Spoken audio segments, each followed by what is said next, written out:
اعوذ باللہ من الشیطان الرجیم، بسم اللہ الرحمن الرحیم۔ السلام علیکم، امید ہے کہ آپ سب خیریت سے ہوں گے۔ اللہ تبارک تعالیٰ آپ سب کو ہمیشہ خوش رکھے، آباد رکھے۔ آج میں آپ کو حضرت حسین رضی اللہ تعالیٰ عنہ کا درد انگیز خطبہ بیان کروں گی جو آپ نے اپنے شہادت سے پہلے بیان کیا تھا۔ اللہ تعالیٰ کی حمد و ثنا اور درود و سلام کے بعد آپ نے فرمایا، اے لوگوں، تم میرے نسب کو دیکھو، میں کون ہوں۔ میں پھر اپنے دلوں پر غور کرو کہ کیا تمہارے لیے جائز ہے کہ تم مجھے قتل کرو اور میری عزت پر ہاتھ ڈالو؟ کیا میں تمہارے نبی کی صاحبزادی کا بیٹا نہیں ہوں؟ کیا میں اس باپ کا بیٹا نہیں ہوں جو رسول اللہ صلی اللہ علیہ وسلم کا چچا زاد بھائی؟ کیا سید الشہداء حمزہ میرے باپ کے چچا نہیں تھے؟ کیا جعفر تیار میرے چچا نہیں تھے؟ کیا تمہیں یہ حدیث مشہور نہیں پہنچی کہ رسول اللہ صلی اللہ علیہ وآلہ وسلم نے مجھے اور میرے بھائی حسن حسن کو سید الشباب اہل جنت اور قرۃ العین اہل سنت فرمایا؟ اگر تم میری بات کی تصدیق کرتے ہو، اور واللہ میری بات بالکل حق ہے، میں نے عمر بھر کبھی جھوٹ نہیں بولا جب سے مجھے یہ بات معلوم ہوا کہ اللہ تعالیٰ اس سے ناراض ہوتا ہے۔ اگر تمہیں میری بات یقین نہیں ہے، میری بات پر تم ایمان نہیں رکھتے ہو، تو تمہارے اندر ایسے لوگ موجود ہیں جن سے ان کی تصدیق ہو سکتی ہے کہ پوچھو ان سے، جابر بن عبداللہ سے دریافت کرو، عبد السعید سے پوچھو، زید بن ارقم سے پوچھو، ان سے، وہ تمہیں بتلائیں گے کہ بے شک یہ بات انہوں نے رسول اللہ صلی اللہ علیہ وسلم سے سنی ہے۔ کیا یہ چیزیں تمہارے لیے میرے خون بہانے سے روکنے کے لیے کافی نہیں ہے؟ مجھے بتاؤ کہ میں نے کسی کو قتل کیا ہے جس کی قصاص کے بدلے مجھے قتل کر رہے ہو؟ میں نے کسی کا مال لوٹا ہے یا کسی کو زخم لگایا ہے؟ اس کے بعد حضرت حسین رضی اللہ تعالی عنہ نے رؤوس کوفہ کو نام سے پکارا، اے اشعث بن ربی، اے حجاز بن حبر، اے قیس بن اشعث، اے زید بن حارث، کیا تم لوگوں نے مجھے بلانے کے لیے خطوط نہیں لکھے؟ یہ سب لوگ مکر گئے کہ ہم نے نہیں لکھے۔ حضرت حسین رضی اللہ تعالی عنہ نے فرمایا کہ میرے پاس تمہارے خطوط موجود ہیں۔ اس کے بعد فرمایا، اے لوگو، اگر تم میرا آنا پسند نہیں کرتے تو مجھے چھوڑ دو، میں کسی ایسی سرزمین پہ چلا جاؤں گا جہاں مجھے امن ملے۔ قیس بن اشعث نے کہا کہ آپ اپنے چچا زاد بھائی ابن زیاد کے حکم پر کیوں نہیں آتے؟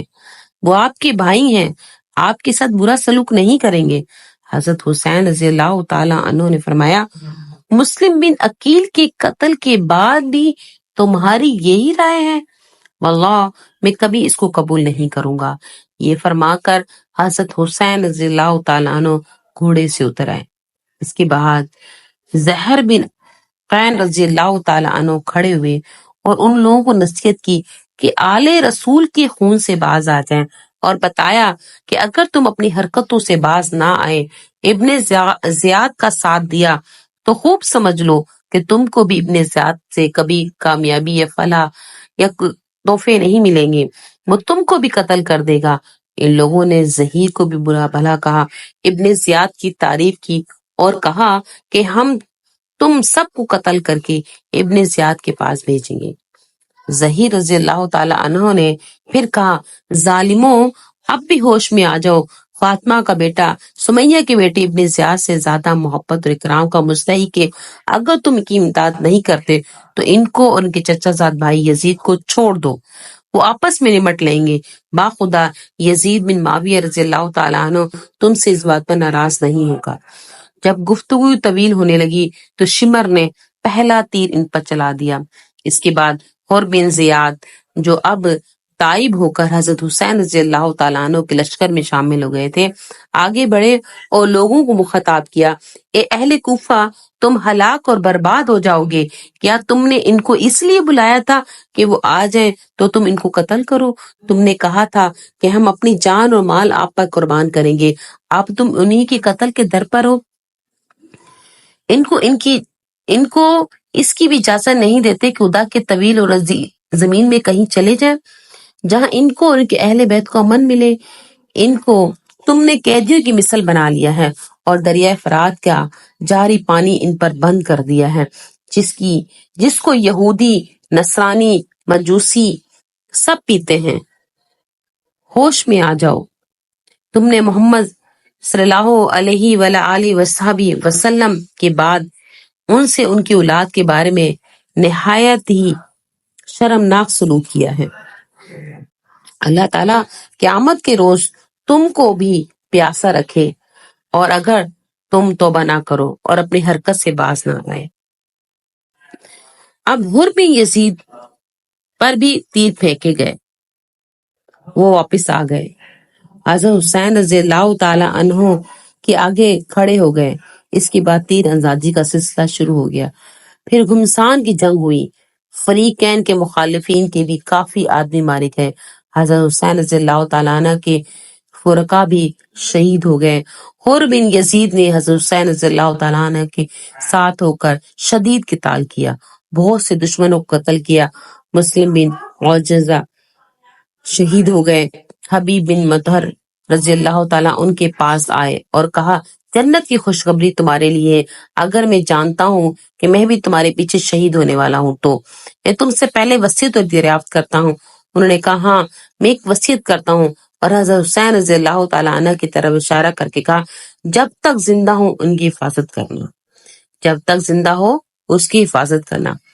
ان کے بعد شقی بدبخت شمر نے چاروں طرف سے حضرت حسین رضی اللہ تعالیٰ عنہ اور ان کے فرقہ پر تیر کی بارش کر دی۔ جنگ زور سے شروع ہو چکی تھی۔ حضرت حسین رضی اللہ تعالیٰ عنہ کے فرقہ نے بڑی بہادری سے مقابلہ کیا۔ کوفہ کے لشکر پر جس طرف حملہ کرتے تھے میدان صاف ہو جاتا تھا۔ جب عروہ بن قیس نے یہ حالت دیکھی تو عمر بن سعد سے مزید کمک طلب کی اور شیس بن ربی سے کہا کہ تم کیوں آگے نہیں بڑھتے ہو؟ اس وقت شیس سے نہر آ گیا اور کہا کہ تم سب گمراہ ہو، ابن علی جو اس وقت روئے زمین پہ سب سے بہتر ہے ان سے قتال کرتے ہو، سمیہ کے لڑکی ابن زیاد کا ساتھ دیتے ہو۔ عمر بن سعد نے کہا، اور تازہ دم بھانسو سپاہی منگواؤ، اور یہ آ کر مقابلے پر ڈٹ گئے۔ اصحاب حسین رضی اللہ تعالیٰ عنہ نے بھی اس کا نہایت ہی بہادری سے مقابلہ کیا، گھوڑے چھوڑ کے میدان میں پیادے آ گئے۔ اس وقت بھی حر بن زیاد نے سخت قتال کیا۔ اب دشمن نے خیموں میں آگ لگانا شروع کر دی۔ حضرت حسین رضی اللہ تعالیٰ کے اکثر قریبی شہید ہو گئے تھے۔ دشمن کے دستے حضرت حسین رضی اللہ تعالیٰ عنہ کے قریب پہنچ چکے تھے۔ ابو شمامہ نے عرض کیا کہ میری جان آپ پر قربان ہو، میں چاہتا ہوں کہ آپ کے سامنے قتل کیا جاؤں، لیکن یہ دل چاہتا ہے کہ ظہر کا وقت ہو چکا ہے، یہ نماز ادا کر کے پروردگار کے سامنے جاؤں۔ حضرت حسین رضی اللہ تعالیٰ عنہ نے بلند آواز میں فرمایا کہ جنگ ملتوی کر دی جائے یہاں تک کہ ہم نماز پڑھ لیں۔ ایسی گمسان جنگ میں کون سنتا تھا؟ طرفین سے قتل و قتال جاری تھا۔ ابو شمامہ رضی اللہ تعالیٰ عنہ اسی حالت میں شہید ہو گئے۔ اس کے بعد حضرت حسین رضی اللہ تعالیٰ عنہ نے اپنے چند اصحاب کے ساتھ نماز ظہر صلاۃ الخوف کے مطابق ادا فرمائی۔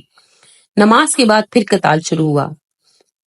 اب یہ لوگ حضرت حسین رضی اللہ تعالیٰ عنہ تک پہنچ چکے تھے۔ حضرت حسین رضی اللہ تعالیٰ کے سامنے آ کھڑے ہو گئے اور سب تیر اپنے بدن پر کھاتے رہے یہاں تک کہ زخموں سے چور ہو کر گر گئے۔ اس وقت زہیر بن قیل رضی اللہ تعالیٰ عنہ نے حضرت حسین رضی اللہ تعالیٰ عنہ کی مدافعت میں سخت قتال کیا یہاں تک کہ وہ بھی شہید ہو گئے۔ اس وقت حضرت حسین رضی اللہ تعالیٰ عنہ کے پاس چند رفیق باقی تھے۔ یہ رفیق بھی دیکھ رہے تھے کہ ہم نے حضرت حسین رضی اللہ تعالیٰ کو بچا سکتے ہیں نہ خود بچ سکتے ہیں، تو اب ان میں سے ہر شخص کی یہ خواہش تھی کہ میں حضرت حسین رضی اللہ تعالیٰ عنہ کے سامنے پہلے شہید ہو جاؤں۔ اس لیے ہر شخص نہایت شدت و شجاعت سے مقابلہ کر رہا تھا۔ اسی میں حضرت حسین رضی اللہ تعالیٰ عنہ کے بڑے صاحبزادے علی اکبر رضی اللہ تعالیٰ عنہ یہ شعر پڑھتے ہوئے آگے بڑھے۔ حسین بن علی کا بیٹا ہوں، قسم رب بیت کی کہ ہم رسول اللہ صلی اللہ علیہ وسلم سے قریب تر ہیں۔ کم بخت مرا بن منعد نے ان کو نیزہ مار کا اور وہ گر گئے۔ پھر کچھ اور شکی آگے بڑھے اور لاش کے ٹکڑے کر دیے۔ حضرت حسین رضی اللہ تعالیٰ کے سامنے آئے اور کہا، خدا تعالیٰ اس قوم کو برباد کر دے جس نے تجھ کو قتل کیا ہے۔ یہ لوگ اللہ تعالیٰ کے معاملے میں کیسے بے وقوف ہیں، تیرے بعد اب زندگی خاک ہے۔ ان کی لاش اٹھا کر خیمے کے پاس لائی گئی۔ عمر بن سعد نے قاسم بن حسن رضی اللہ تعالیٰ عنہ کے سر پر تلوار ماری، وہ گرے اور ان کے منہ سے نکلا یا ماں۔ تو حضرت حسین رضی اللہ تعالیٰ نے دوڑ کر ان کو سنبھالا، عمر پر تلوار سے حملہ کیا، کوہنی سے ان کا ہاتھ کٹ گیا۔ حضرت حسین رضی اللہ تعالیٰ عنہ اپنے بھتیجے قاسم کی لاش کو اپنے کندھے پر اٹھا کر لائے اور اپنے بیٹے اور دوسرے اہل بیت پر برابر لٹا دیا۔ اب حضرت حسین رضی اللہ تعالیٰ تنہا بے یار و مددگار رہ گئے، لیکن ان کی طرف بڑھنے کی کسی کی ہمت نہ ہوئی۔ اسی طرح بہت دیر تک یہی کیفیت رہی، جو شخص آپ کی طرف بڑھتا اسی طرف لوٹ جاتا۔ حضرت حسین رضی اللہ تعالیٰ عنہ کی قتل اور اس کی گناہ کو اپنے سر لینا نہیں چاہتا تھا، یہاں تک کہ قبیلہ کندہ کا ایک شکی مالک بن نصیر آگے بڑھا اور حضرت امام حسین رضی اللہ تعالیٰ عنہ کے سر پر تلوار سے حملہ کیا۔ آپ شدید زخمی ہو گئے۔ آپ کے چھوٹے صاحبزادہ عبداللہ کو بلایا اور اپنی گود میں بٹھایا۔ بنی اسد ایک بد نصیب نے بھی ان کو تیر مار کر ہلاک کر دیا۔ حضرت حسین رضی اللہ تعالی عنہ لے کر زمین پہ بکھیر دیا اور دعا کی، یا اللہ تو ہی ان ظالموں سے ہمارا انتقام لے۔ اس وقت حضرت حسین رضی اللہ تعالیٰ عنہ کی پیاس حد تک پہنچ چکی تھی۔ آپ پانی پینے کے لیے دریا فرات کے قریب تشریف لے گئے۔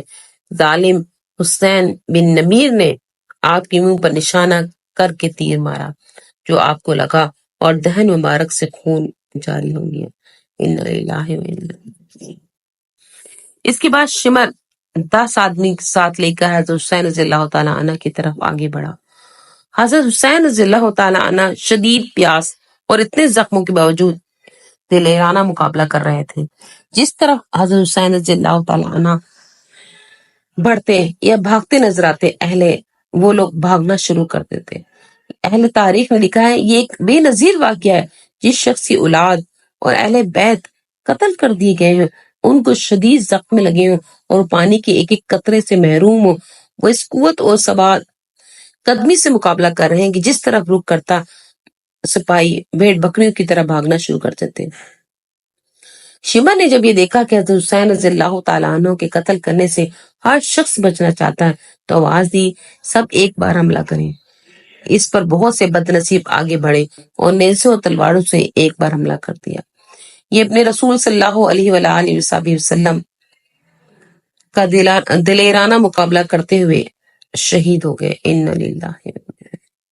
شمر نے خولی بن یزید سے کہا کہ ان کا سر کاٹ لو۔ وہ آگے بڑھا مگر ہاتھ کانپ گئے۔ پھر شقی بدبخت سنان بن انس نے یہ کام سر انجام دیا۔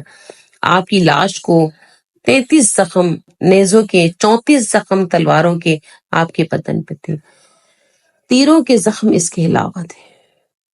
حضرت حسین رضی اللہ تعالیٰ عنہ عام اہل بیت کے قتل سے فارغ ہو کر یہ ظالم علی اصغر زین العابدین کی طرف متوجہ ہوئے۔ شمع نے ان کو بھی قتل کرنا چاہا۔ حمید بن مسلم نے کہا، سبحان اللہ، تم بچے کو قتل کرتے ہو کہ جبکہ وہ مریض بھی ہے۔ شمع نے چھوڑ دیا۔ عمر بن سعد آگے ہوئے اور کہا، ان عورتوں کے خیمے کے پاس کوئی بھی نہ جائے اور اس مریض بچے سے کوئی تعرض نہ کرے۔ ابن زیاد شکی کا حکم تھا کہ قتل کے بعد لاش کو گھوڑوں کی ٹانپوں پہ رودا جائے۔